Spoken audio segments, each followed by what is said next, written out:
तो राधे राधे दोस्तों, ये चैनल भक्ति सुधा रस करके हमने जो बनाया है वो ओनली और ओनली भक्तों के लिए बनाया गया है। और यहाँ पे अगर आप आओगे तो नेचुरल जो जीवन का सत्य है, भाई हर किसी को कमाना है, हर किसी को अय्याशी करनी है, उसके बाद में लास्ट में आपको मरना ही मरना है, चाहे कोई भी व्यक्ति हो। ये इस जीवन का सत्य है, सबको मरना है, किसी को भी जिंदा नहीं रहना है। लेकिन अगर इसका जो 84 लाख योनियों का जो आपका चक्र है, ये अगर आपने छोड़ दिया, इसको अगर आपने मेहनत करके भगवान की सेवा करके अगर इससे अगर आप पार पा गए, तो ओवरऑल आप अपना संपूर्ण इस मनुष्य जीवन का जो सत्य है, जो अपना प्रभाव है, जिस लिए हमने जन्म लिया है, वो अगर आपने कर दिया तो जीवन सत्य रहेगा। अब संसार में दोस्तों कई ऐसी चीजें होती है, मनुष्य गलत संगति में पड़ जाता है। सबसे बेस्ट तो अगर मनुष्य योनि में संसारिक होते हुए संसार के अंदर अपनी जो सांसारिक क्रियाकलाप करते हुए, संन्यास आश्रम में नहीं जाना अपन को, सांसारिक क्रियाकलाप करते हुए अगर आप भक्ति भाव में लगे हुए रहते हैं, जहाँ पे आप अपनी जिम्मेदारियां पूरी करते हैं, शादी विवाह करते हैं, अपने बच्चों का पालन पोषण का जो अधिकार है वो करते हैं, तो आप इस जीवन का कार्य साथ में अपनी जो भक्ति का जो राधा राधा राधा राधा नाम है वो लेते रहते हैं, तो आप अपने जीवन के लिए तरने के लिए एक स्टेप आगे बढ़ जाएंगे। क्योंकि कई कहते हैं, कई दोस्त हैं जहाँ पे जो शराब पीते हैं, मांस मदिरा खाते हैं, वो चीज वो कहते रहते हैं कि भैया हम क्या करें, ये भगवान को क्या मुंह दिखाएंगे अगर ये गंदी चीजें हम नहीं सेवन करेंगे। तो अगर कोई व्यक्ति किसी को भी भगवान को, कोई से भगवान को मानता हो, हमारा किसी का वो दिल दुखाने की कहानी नहीं है। लेकिन जो व्यक्ति अगर जिसने भागवत पढ़ी है, तब आप जीवन के अंदर कुछ करोगे, उसको समझो। भागवत एक ऐसी है, हिंदी के अंदर बाकायदा गीता प्रेस की वृंदावन में मिलती है, या राजस्थान में कहीं अगर लेना चाहें तो वहां मिल जाएगी, या फिर जैसे कहीं पे भी जिस जगह भी आप ऑनलाइन, यानी कि जो भगवत गीता अलग है और भागवत जो अलग है। तो भागवत अगर किसी ने सुनी है, सीख पढ़ी है, तो वो जीवन का जो मनुष्य योनि का जो उद्देश्य है वो पूरा कर लेगा। उद्देश्य यही है कि इस जीवन से अपन को तरना है, यहां से किस तरह से, किस पथ से किस तरह से तरा जाए, बात इतनी सी है। उसके लिए हमें दिन रात मेहनत करनी पड़ेगी। दिन रात मतलब जो आप नित्य कर्म करते हैं उसके अंदर से 1 घंटा आपने इसी के अंदर निकाल दें, और आप देखो आपका जीवन इतना सफल हो जाएगा, संपूर्ण हो जाएगा, आपको किसी चीज की चिंता नहीं रहेगी। तो वो चीज अगर आप शुरू करते हैं तो आपको डेफिनेटली आराम मिलेगा। तो भागवत में इतने इतने कर्मकांड, जो एक्चुअल में 18,000 श्लोकों से ये बनी हुई है भागवत, उसका हिंदी रूपांतरण किया हुआ है। इसमें 12 अध्याय हैं। तो उसके अंदर हर अध्याय के अंदर प्रकृति का कैसे बनना है, प्रकृति के अलावा और भक्तों का किस तरह से वो चरित्र है, भगवान श्री कृष्ण का धाम पधारना, तो वो सारी चीजें डिटेल के अंदर, महाभारत का युद्ध के अंदर भी, यानी कि किस तरह से भगवान का आना, कलयुग का आना, राजा परीक्षित का उपदेश देना सुखदेव जी का, तो वो सारी की सारी चीजें इसके अंदर भागवत में है। तो भागवत अगर किसी ने पढ़ ली तो वो जीवन का सत्य जान लेगा। तो उसी संदर्भ में ये चैनल है। इसके अंदर हम ज्यादातर कोशिश करेंगे कि आपको भक्तों के चरित्र, क्योंकि भगवान श्री कृष्ण, जितना आप भक्तों को याद करोगे, जितना आप भक्तों की चर्चा करोगे, क्योंकि भगवान श्री कृष्ण ने भागवत के अंदर एक अध्याय है जिसके अंदर उद्धव जी से कहा है कि जो तरना चाहता है, कलयुग में तरने का मात्र एक उपाय है, वो है नाम। अगर आपने नाम जपना शुरू कर दिया, अगर हर वक्त हर जो काम आप कर रहे हैं और उस काम को अगर भगवान श्री कृष्ण को समर्पित कर दिया, या फिर आपने राधा रानी को समर्पित कर दिया, और राधा रानी तो ऐसे हैं कि उनकी अगर आपने सेवा कर ली तो पूछो मत, इतना जल्दी तरोगे। कलयुग में राधा राधा राधा राधा नाम इतना प्रभावशाली है, करीबन अगर जो कोई व्यक्ति जितना परेशान है, किसी चीज से भी परेशान है, कष्ट में है, या किसी भी तरह की दिक्कत है, अगर आप भागवत पढ़ो, करीबन 12-13 अध्याय है, इसके अंदर 12 अध्याय हैं, 18,000 श्लोक है। श्लोक में तो अगर संस्कृत में अगर आपके समझ में आती है, लेकिन हिंदी के अंदर डेली का एक अध्याय पढ़ना शुरू करो। धीरे धीरे आप समझोगे कि कौन अपना है कौन पराया है, कोई किसी का नहीं है, सबको यहीं रह जाना है। एक आत्मा है जो वो अमर है, वो चलती रहेगी। कई जने कहते हैं कि आत्मा है अमर है, किसने देखा? तो इसका भी मैं एक एग्जांपल देता हूं आप लोगों को। अब आत्मा को कष्ट होगा, वो कैसे पता चलेगा? तो आप लोगों को कभी सपना आया, सपने में आप जो चीज, जैसे कई बार ऐसे सपने आते हैं जिसके अंदर आप डरते हैं, डरावने सपने आते हैं और आपको महसूस होता है कि वो मेरे को, जबकि आप तो सो रहे होते हैं ना, तो आपको यानी कि घबराहट होने लग जाती है, डरावने सपने आते हैं। तो वो आपके ऊपर फिजिकली तो आया ही नहीं ना, आपके अंतरात्मा अंदर की साइड से ये दिक्कत आई। तो इसलिए कहने का मतलब ये है कि आप आत्मा होती है, ये चीज कंफर्म्ड है। कंफर्म कैसे है? ये आप अपनी आत्मा से आप खुद समझ सकते हैं। कैसे? जैसे कि भाई सपना आया, सपने के अंदर वो अगर आपको मार रहा है, पीट रहा है, तो आपको सेम उसी तरह का दर्द होता है, आप उसी तरह की भाव महसूस करते हैं। तो आत्मा को जो दर्द है कलयुग नरकों का जो वर्णन है, कौन से पाप से कौन सा नरक मिलता है, ये सारी की सारी डिटेल्ड भागवत के अंदर है। कर्मकांड का जो वर्णन है उसी से आपके जो कलयुगों का वर्णन है वो आपके गरुड़ महापुराण के अंदर पूरा डिटेल्ड में वर्णन है, लेकिन पार्ट है वो उसी का ही है। तो भागवत खुद एक ऐसा ग्रंथ है जिससे बाकी बड़े बड़े ग्रंथ, नारायण पुराण, विष्णु पुराण, मार्कंडे पुराण, ये भागवत के उससे बने हुए हैं, उन्हीं श्लोक से। एक्चुअल में ये 4 श्लोक हुआ करते थे।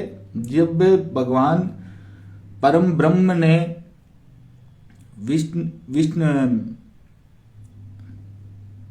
परम ब्रह्म ने इनको, हंस भगवान को शिक्षा दी थी, या हंस भगवान ने इनको शिक्षा दी थी ब्रह्मा जी को, और ब्रह्मा जी ने नारद जी को दी थी, नारद जी ने व्यास जी को दी, और व्यास जी ने अपने पुत्र से सुखदेव जी को दी, और सुखदेव जी से फिर ये परीक्षित जी के पास आई, और परीक्षित जी ने जब इस भागवत का सुना, उसके बाद में ये सब जगह कॉमन हो गई। क्यों? क्योंकि तब कलयुग आ चुका था। तो कहने का मतलब है दोस्तों कि अगर इस चीज को अगर आप धीरे धीरे अपने जीवन में उतार लेते हो तो ये आपके लिए बहुत बड़ी चीज है।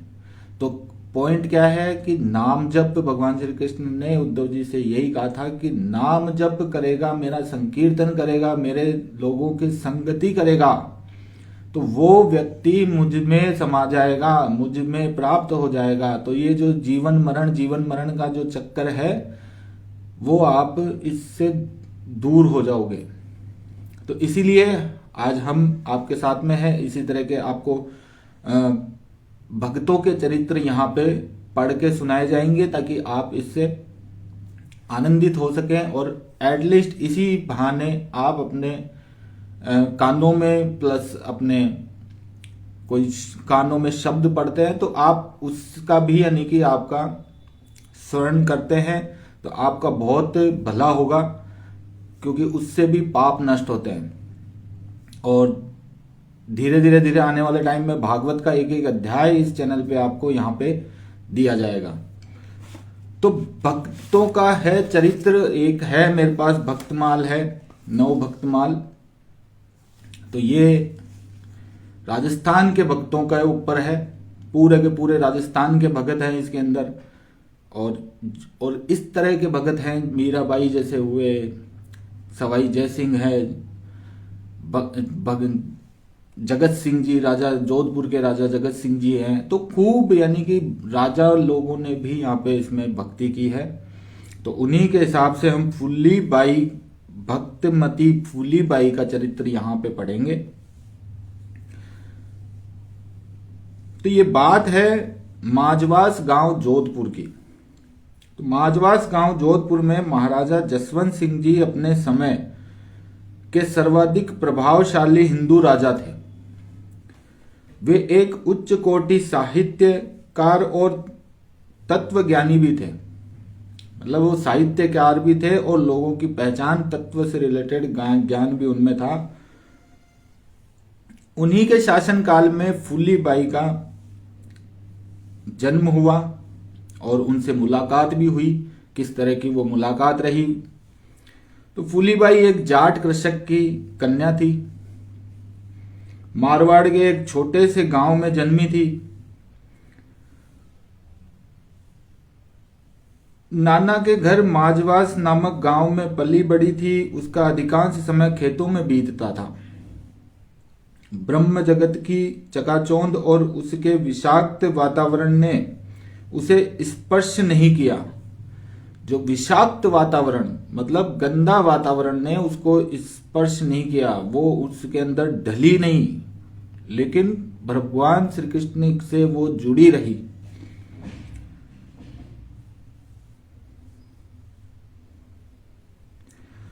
उसने अपने बालपन में मारवाड़ की भक्ति मंदाकिनी में अगवाह किया था।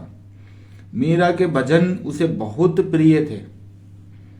वो अक्सर गाया करती थी, मेरे तो गिरधर गोपाल दूसरो न कोई, जाके सिर मोर मुकुट, जिनके सिर में मोर मुकुट है, मेरो पति सोई, मतलब उन्हीं जैसा मेरा पति होगा। इसे गाते गाते वह भावमत्त हो जाती थी। देह की सुध नहीं रहती थी। उनका सारा शरीर रोमांचित हो जाता था। उसने सुना था गिरधारी को पति रूप में वर्ण करने के लिए गुरु रूप पुरोहित आवश्यक है। मतलब अगर ठाकुर जी की शरणागति या राधा रानी के शरणागति करना चाहते हो तो आपको गुरु बनाना पड़ेगा। जैसे मेरा निम्बारक संप्रदाय के अंदर गुरु, मेरी दक्षिणा ले रखी है वृंदावन से, तो गुरु आपको बनाना पड़ेगा। तभी यानी कि आप, ये पहली स्टेज होती है। जैसे आप स्कूल के अंदर पढ़ने जाते हैं तो वहां पे आपको क्या करना होता है कि दाखिला लेना है। तो ये एक तरह का ये दाखिला है, कंठी है, तिलक है, ये आपकी यूनिफॉर्म है। तभी आप फर्स्ट स्टेज पे आते हैं।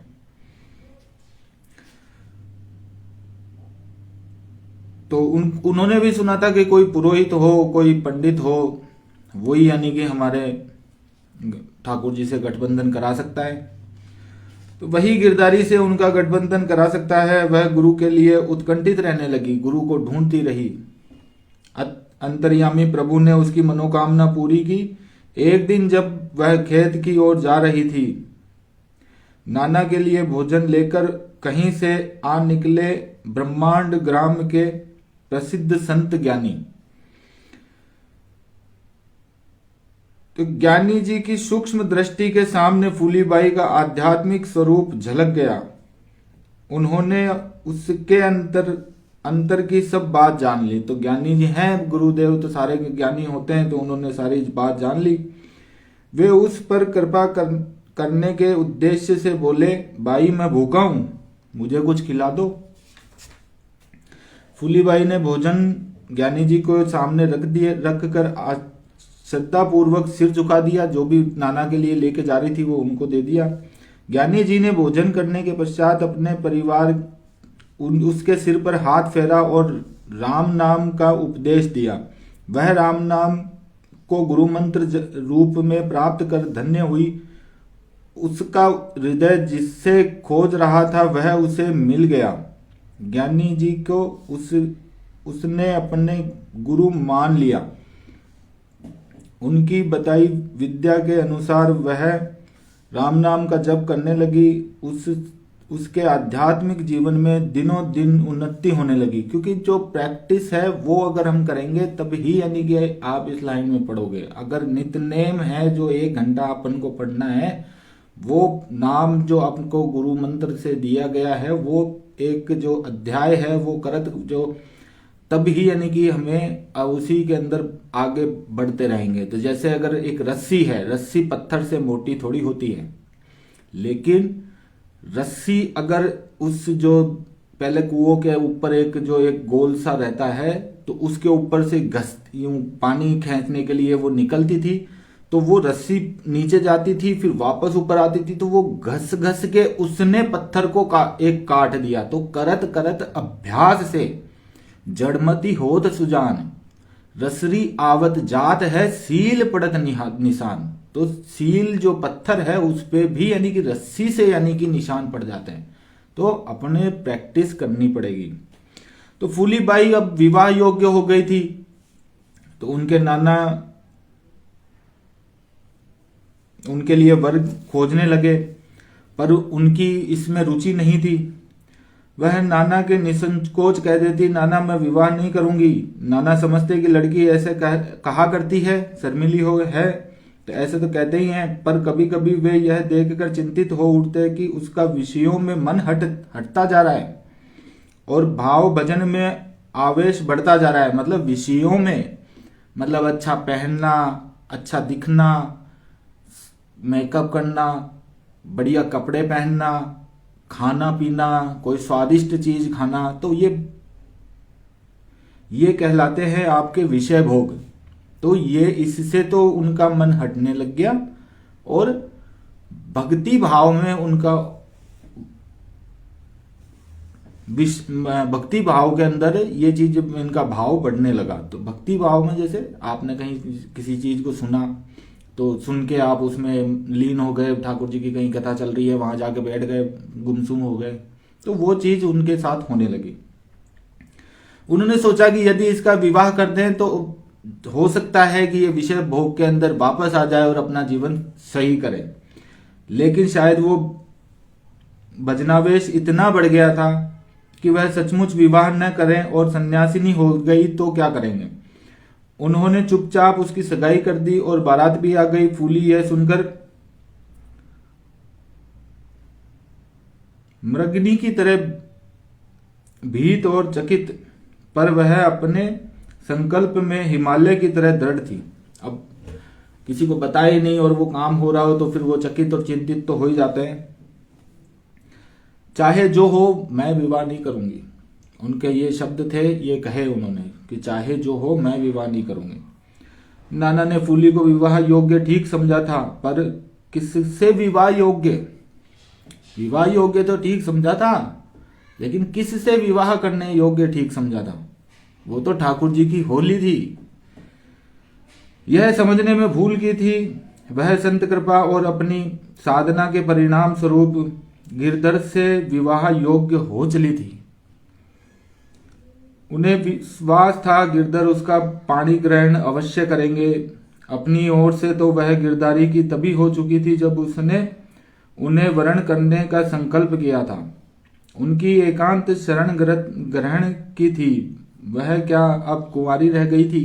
अब कुंवारी थोड़ी रह गई थी जब उन्होंने यानी कि संकल्प ही कर लिया था कि भाई मेरे तो गिरधर गोपाल है, दूसरों ने कोई, तो वो क्या कुंवारी थोड़ी रह गई थी। उसने नाना से कहा, विवाह तो कुमारियों का होता है भाई, विवाह जो होता है वो कुंवारों का होता है। मैं क्या कुंवारी हूं जो विवाह करूंगी? मेरा विवाह परम ब्रह्म परमेश्वर से पहले ही हो चुका है। फूली जी ने कहा कि फूली कयो, कयो ये एक दोहा है, उसको हिंदी अर्थ में समझाऊंगा। फूली कयो कुंवारी परणे, मैं तो परमा पार ब्रह्म पति शरणे। तो फूली ने जैसे पहले हिंदी दोहा के अंदर खुद का नाम लिख दिया जाता था, जैसे कबीर जी के दोहे हैं तो वहां पे उनका कबीर जी का नाम आता था, तो उसी तरह से फूली जी ने खुद ने बना के लिखा है। तो फूली कहो कुंवारी पढ़ने, तो फूली जी ने कहा कि कुंवारी पढ़नी स्थिति है, मैं तो पार ब्रह्म पति शरणे, मैं तो ठाकुर जी के शरण में हूं। नाना ने फूली को बहुत समझाया, वर की भी बहुत प्रशंसा की, पर क्या फूली ने कहा, नाना जी जिस वर की आप प्रशंसा कर रहे हैं वह तो मुर्दे के समान है, आज नहीं तो कल काल का ग्रास बनेगा। मैंने उसे पुरुषों को पति रूप में वर्ण किया है जिसके गुणों का था वेद पुराण भी नहीं पाते, और जिनके न जन्म होता है न मरण, जिनका न तो जन्म होता है न मरण होता है, मैंने तो ऐसे पति को ढूंढ रहा है। फूली कहो परमेश्वर में ऐसो, वेद पुराण न जाने कैसो, जन्म मरण में नाहित प्यारो, सो है फूली को बरतारो। तो फूली का हिमालय सी दृढ़ थी और उन्होंने मना कर दिया, बारात लौट गई। तो फूली के दृढ़ संकल्प, संपूर्ण समर्पण और विशुद्ध निर्देह प्रेम के आगे भगवान को भी झुकना पड़ा।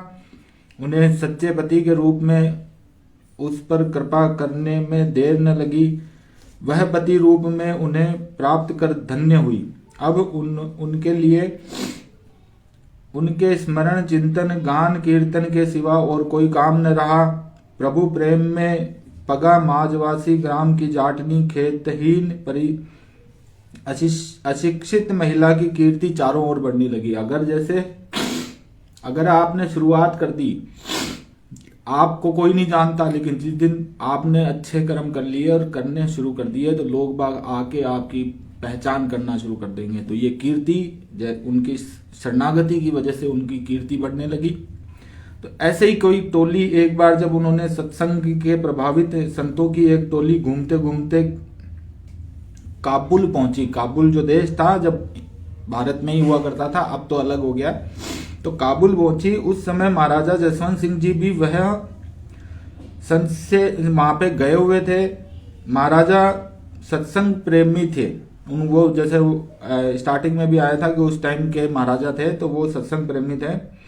साधुओं ने भेंट कर वे प्रसन्न हुए। प्रसन्न वक्त साधुओं ने उनसे फूलीबाई की चर्चा की। तो अब जैसे किसी की प्रशंसा हो, आपके जैसे गांव के अगर कोई व्यक्ति हो या आप जहाँ के जिस गांव के हो, तो वहां पे लोग बाग मिलते हैं, तो भाई उसके बारे में जो इसके नाम सुना है, सर आप उसको जानते हो क्या? तो वो सेम चीज वैसे ही पूछा गया, चर्चा की। उनके मन में भी उसके दर्शन की लालसा। बोला यार ऐसा कौन आ गया जिसको मैं जानता ही नहीं हूं? भाई मेरे गांव का है, मैं उसको जानता नहीं, और दूसरे लोग और बड़े संत लोग उसको जान रहे हैं, तो मैं इससे मिल लूंगा।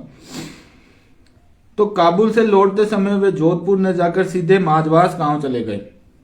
सेना को गांव के बाहर छोड़कर स्वयं अकेले फूली के घर गए।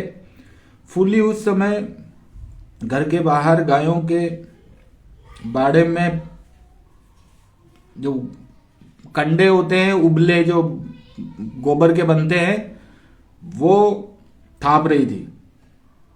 महाराजा उसके निकट गए। उसने महाराजा की ओर एक बार भी नजर से नहीं देखा।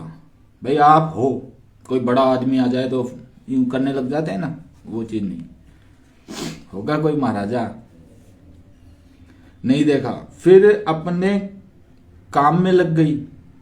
महाराजा ने स्वाभिमान को धक्का लगा, महाराज को ईगो हर्ट हो गया। उनकी ऐसी उपेक्षा पहले किसी ने कभी नहीं करने का साहस किया था। यह ठीक है कि महाराजा ने अपना परिचय उन्हें नहीं दिया, पर क्या उसका भव्य स्वरूप रेशमी वस्त्र और रत्न जड़ित कलंगी के सामने सुनहरी पगड़ी से स्पष्ट नहीं था? कई बार क्या है कि सूटेड बूटेड कोई व्यक्ति आके खड़ा हो तो कोई यूं लगता है ना, तो कि भाई ये तो सीनियर है या कोई ऐसा बंदा है। तो वहां पे बोला कि क्या मैंने मान लिया कि मैंने उपदेश नहीं दिया या मेरा परिचय नहीं दिया, लेकिन क्या उसने मेरे को नहीं जाना होगा कि वस्त्रों के हिसाब से?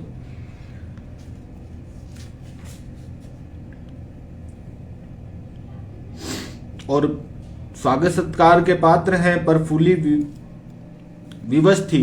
यद्यपि वह उबले थाप रही थी, उसने मनस पटल पर राजा उसके प्राणपति विराजमान थे। राजा नहीं कोई हो, यहाँ पे मैं राधा राधा राधा राधा राधा राधा चलता है। ऐसा कौन सा आकर्षण था उसमें जो उसका ध्यान उनमें प्रभु के चरणों से हटकर उनकी ओर खींच ले। भाई एक राजा ही तो है, मांस का पुतला ही तो है, ऐसा क्या आकर्षण था जो जिसको जो मेन अगर आपने ठेठ त्रिलोकपति को ही मान लिया तो छोटे मोटे टट्टू और तो ऐसे क्या काम के हैं। तो यही चीज कही गई है कि क्या आकर्षण था जो वहां से ध्यान हटाकर राजा की तरफ जाए। पर जो भी हो, महाराजा यह कड़वा घूंट पी गए। वे खड़े उसकी ओर निहारते रहे। वह उबले थापती रही। अचानक गोबर का एक छींटा महाराज के वस्त्रों पर पड़ गया। तो गोबर का एक छींटा क्या हुआ कि महाराज जी के वस्त्र पे पड़ गया। अब यूं थप थप थप थप करोगे तो वो तो होगा ही ना।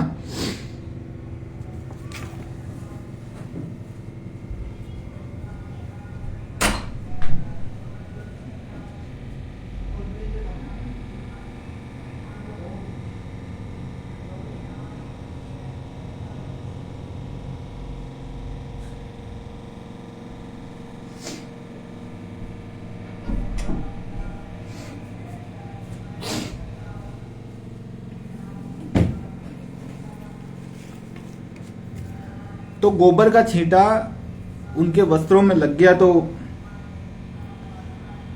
पड़ गया। फूली ने यह देखा, पर देख कर भी अनदेखा कर दिया, जैसे कुछ हुआ ही नहीं हो। तब महाराजा का रजोगुण उद्दीप्त हो गया। अब गुण भी सतगुण, तपगुण और रजोगुण, ये 3 गुण होते हैं। तो तीनों गुण आप जब भागवत पढ़ोगे तो ये चीजें इनका यानी कि आपको क्या होता है क्या नहीं होता, तो ये चीजें आपको डिटेल में वहां मिलेगी। और भागवत के जैसे अपन अध्याय आगे के टाइम में पढ़ेंगे तो वो चीज भी देखेंगे। तो रजोगुण, क्योंकि राजसी गुण यानी कि ऊपर आ गया, उबाल मारने लगा। वे लगे विस्फारित नेत्रों से उनकी ओर घूरने लगे। ऐसी भंगिमा से हाथ से गोबर का दाग छुड़ाने, जैसे वे उससे कह रहे हों, तू बड़ी असभ्य और निर्लज है। मैं तो महाराजा होकर आया तेरे घर, तेरे साथ तेरे समाज करने। समाज होता है वृंदावन में, इनके जो हिंदी के दोहों में यानी कि पाठ होते हैं, 4-4 घंटे के समाज होते हैं। तो समाज करने आया हूं मैं तो तुम्हारे पास। तूने मेरी ओर देखा भी नहीं, उल्टा मेरे वस्त्रों पे गोबर का छींटा और डाल दिया। तो फूली को यह समझते देर न लगी और उसने कहा, रजोगुण तो नहीं गयो। जो रजोगुण है, तम गुण, रजोगुण और सतगुण, ये 3 गुण है। तीनों में से जब सतगुण आता है तब आप अच्छों में आते हो। तो वो रजोगुण तो गयो नहीं, आयो करण समाज, कि मेरे पास आए हो समाज करने। ऊंचो पीछो कहा करे, निहचल कर ले मन। वस्त्रों के अंदर कुछ नहीं है, ऊंचो नीचो काई करे, काई करे की को नहीं हम।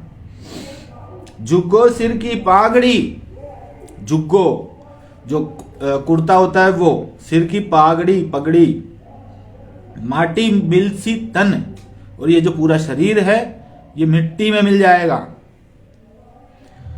माटी सु ही उपजो, जो उपजो शब्द का मतलब हो गया उपज, मिट्टी से ही बने हो, फिर माटी हुई जाए, बाद में भी माटी हो जाओगे। माटी सु ही उपजो फिर माटी हो जाए। फूली कहे, राजा सुनो, कर लो भजन उपाय। जो ये भजन है ना वो कर लो राजा जी, बाकी कुछ नहीं है। स्वान काग जम्बू बके, जल बह ढोसी खेह। स्वान कुत्ता, काग कौवा, जम्बुक बके ये सब खा जाएंगे, ये नोच नोच के खाएंगे। ऐसी गंदी देह को ऊंचो करियो के, ऐसी गंदी देह है। अगर आप बिलीव नहीं करोगे कि ये जो चमड़ी है, चमड़ी अगर उतर जाती है उसके बाद में अगर आप देखोगे तो क्या है अंदर, इतनी गंदापन है, वो चीज है, उस देह का क्या करोगे। तो राजा जी ने कहा कि फूली बहन,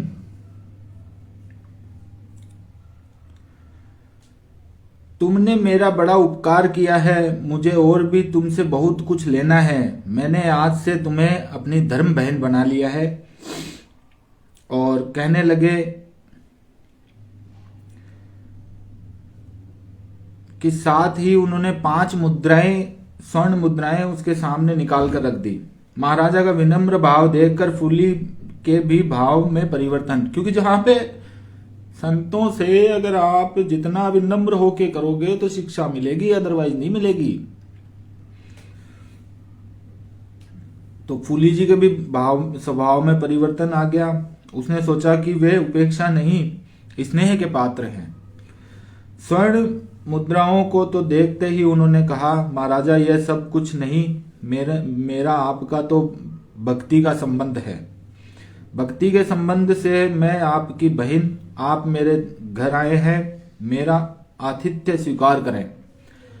भाई मैं आप आए हो, पधारे हो, भोजन भाजन तो करो, आतिथ्य स्वीकार करें। मैं गरीब जाटनी आपकी राजोचित सत्कार तो नहीं कर सकती, पर मेरे पास जो रूखा सूखा है, बाजरे की रोट है और रबड़ी है, वह आपको अवश्य स्वीकार करना होगा। महाराजा उसका प्रेम पूर्वक आग्रह न डाल सके। उसने उनके लिए आसन बिछाया, वे उस पर बैठ गए। तब बोली, आपके साथ जो सैन्य सामंत हैं उन्हें भी भोजन के लिए बुला लो।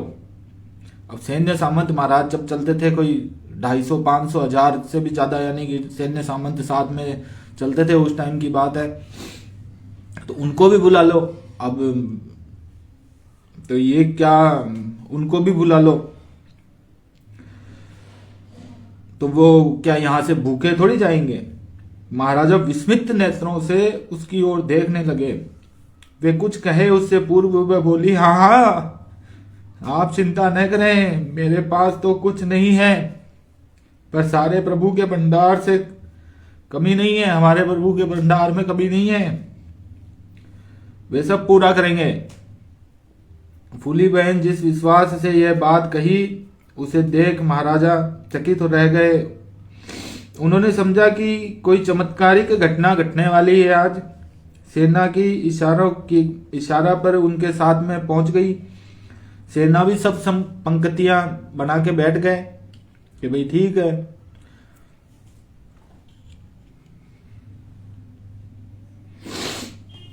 सैनिक समझ रहे थे कि जाटनी उनका उपहास कर रही है, मजाक बनाने की कोशिश कर रही है। वह क्या इतने सैनिकों को भोजन करा पाएगी? सबके लिए भोजन बिना किसी प्रकार की पूर्व तैयारी के कहां से आएगा और कैसे आएगा? और आ भी गया तो इतने लोगों को अकेली जाटनी भोजन कराएगी कैसे? गांव के लोग उन्हें देख पहले भी भयभीत थे, क्योंकि गांव में अंदर से एकदम से महाराजा वाला आ जाए, कभी आते नहीं थे तो आ गए, तो फिर वो वैसे गांव वाले तो भयभीत हो गए थे। वे निकट आने का साहस नहीं कर रहे थे। फूली ने भी सेवा में हाथ बटाने के लिए किसी से अनुरोध नहीं किया कि तुम आओ थोड़ी मदद कर दो। अब अपने घर के अंदर अगर एक जॉइंट फैमिली या नॉर्मल अगर जो एक मियाँ बीबी और बच्चे रहते हैं और उसके अंदर 4 जने आ जाए तो उनकी लेडीजों की हालत खराब हो जाती है। तो ये तो पूरा सैन्य सामंत जो सब आए हुए थे और उसके अंदर किसी से रिक्वेस्ट नहीं करी कि तुम आओ कि मेरी मदद करो, अनुरोध नहीं किया। महाराज और सैनिक सभी चकित और विस्मित कठपुतलियों की तरह बैठे सोच रहे थे कि न कैसे क्या होगा, कैसे होगा। देखते देखते फूली के घर से निकल पड़ी उतनी ही फूली, जितने जीमने वाले उतनी फूली। प्रत्येक फूली के हाथ में परोसे से भरी पत्तल थी। प्रत्येक एक एक आदमी को पत्तल परोस रही थी। राजा जसवंत मुड़ मुड़ कर चारों ओर देख रहे थे, ऐसे देख रहे थे, अरे ये फूली, अरे फिर फूली, फिर फूली, फिर फूली। वे मन ही मन कह रहे थे, सच है साधु की लालच प्रभु अवश्य रखेंगे। वे उनकी ओर हंसी नहीं, उसकी हंसी नहीं होने देते ठाकुर जी। अगर आपने पूर्ण विश्वास से बोले कि करने वाला जो पूर्ण समर्पण जिस दिन लियाओगे तब होगा। अरे जेता मानस तेती फूली, पातल पातल पुरसे फूली, राजा जसवंत इत उत झांके, या साधु पत साब राखे। तो ठाकुर जी पूरी अगर ये है, अगर आपने ये चीज कर ली, सेवा भाव समर्पण, अगर कोई भी वर्क करते हो, कोई भी काम करते हो, सेवा समर्पित करके करो, उसमें फिर आपका पाप दोष नहीं रहेगा। उसमें सिर्फ वो चीज रहेगी जो सब ठाकुर जी को समर्पित हो जाएगा। अगर उसके अंदर से किसी को पाप भी लगता है तो भी वो उसका पाप आपको नहीं मिलेगा। तो हमेशा इस तरह के, और जो भी फर्स्ट टाइम है, लाइक फॉलो शेयर, ज्यादा से ज्यादा लोगों को शेयर करें, ताकि जो मेन उद्देश्य जीवन का है वो यहाँ पे पूरा करें। तो धन्यवाद।